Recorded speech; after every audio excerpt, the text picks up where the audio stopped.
when the role of educational leader was originally conceptualised, and I'm thinking now back to 2009 and the first iteration of the National Quality Framework, which actually talked about pedagogical leadership, there was a really strong emphasis at the time on educational leaders being able to support their colleagues to think about the relationship between observation, assessment, planning for children, and then evaluating whether the plans that they eventually implement are actually fostering the child's learning and development, the learning and development of a group of children.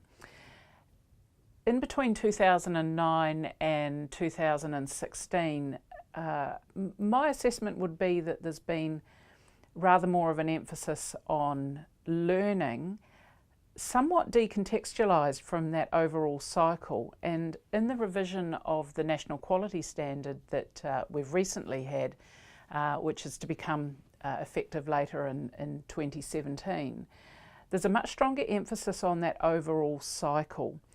And I think there's a real opportunity there for educational leaders to be working with teams to think about how does the service capture and make explicit that entire cycle. I know that the process of observing and planning and implementing and then following up is one that's still taught pretty consistently in universities and other institutions where preparation of educators is going on. But once educators are out in services, life can be incredibly busy, and that overall cycle can get immersed in the day-to-day of observing children and just tracking their learning and their relationships with each other. I think there's a role for the educational leader in working with teams to step back and take the longer view and think about how is that cycle operating overall in the service. Because there are two benefits to that cycle. The obvious one is in tracking the learning and development of the children. But a less obvious one, and one that I think isn't taken up as often as it should be, is thinking about program evaluation overall.